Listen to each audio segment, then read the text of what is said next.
अरे मागो प्रेम प्रसाद दया કરીને દીજીએ મારી રસ અમૃત સ્વાદ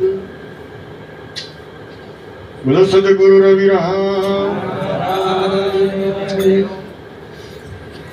આજનો ગુરુ પૂર્ણિમા નિમિત્તનો પ્રસંગ ખૂબ અદ્ભુત છે, મહાન છે। કેમ કે આવો પ્રસંગ દરેકના ભાગ્યમાં નથી। જે સદગુરુના શરણે ગયા હોય, સદગુરુની વાતને સમજ્યા હોય અને સદગુરુ એ જે વચન દીધું એ વચનનું પાલન કર્યું હોય। આપણાથી એવો દાવો ના થાય ભાઈ પૂરેપૂરું વચનનું પાલન કરતા હોય, બરાબર, પણ ધીમે ધીમે ધીમે કરતો પૂર્ણતા પામીએ ત્યારે આપણી પૂનમ પૂરી થાય।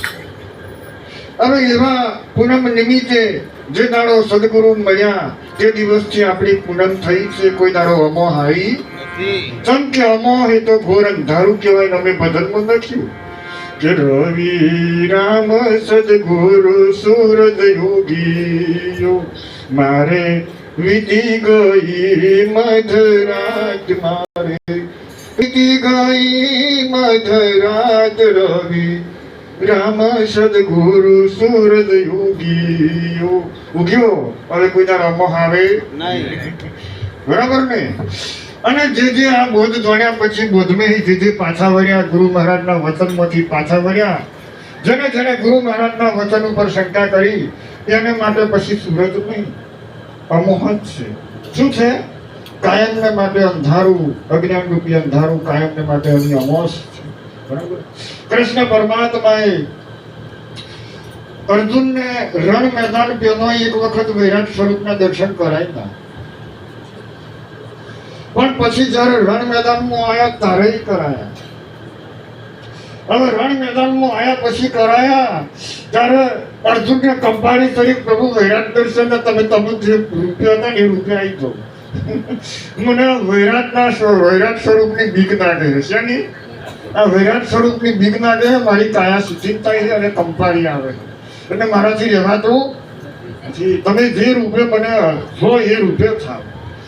એમ સદગુરુ મહારાજ જ્યારે આપણને જે રૂપે જે ઘાટે મળ્યા છે એ ઘાટે જ્યારે નક્કી થાય ત્યારે આપણી કંપારી થાય।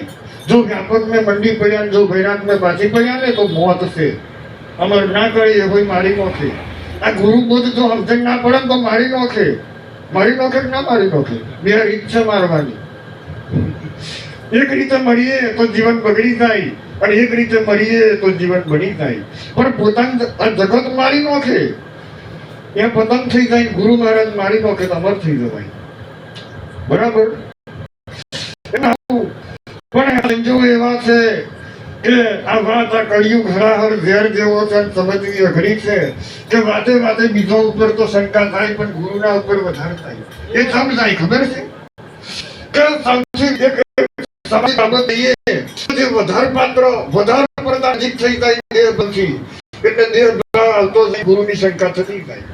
જેમ પતિ પત્ની એ સૌથી વધારે ભેગું રહેતું છે, પતિ પત્નીનું જે જોડું છે એ સૌથી વધારે ભેગું રહેતું છે અને એ જ પતિ પત્નીનું જોડ છે એ સૌથી વધારે ઝઘડતું છે। પતિ પત્નીના ઝઘડા જેવા બીજા કોઈ ઝઘડા નથી। એમ ગુરુ અને શિષ્ય દેહ ભાવે તો શિષ્ય શંકાશીલ બને છે। શું બને છે? શંકાશીલ। અને જે દૂર રહે એને શંકા થતી, પણ બિચારાની મજબૂરી એ છે કે જે દૂરવાળા છે એને સદગુરુની સેવા પ્રાપ્ત નથી થતી। જેને શંકા નથી થતી એને સેવા પ્રાપ્ત નથી થતી ને જેને સેવા પ્રાપ્ત કરવાનો અવસર મળ્યો છે, સેવા કરી શકે છે, એની શંકા મટતી નહીં। હવે સેવા પરિપૂર્ણ ક્યારે થાય? કે જ્યારે એની શંકા મટી જાય અને શંકા રહિત કરેલી સેવા, શંકા રહિત કરેલો ભાવ એ આ જીવનને સાર્થક બનાવે છે। તમે મેં જે બોધ જાણ્યો એ બોધની અનુભૂતિ ત્યારે જ થાય છે, બાકી તો વાતો ને ગાવામાં તમે એનું બધા રહી જવાના, બરાબર। અત્યારે તો કોઈને કશું શું કહે છે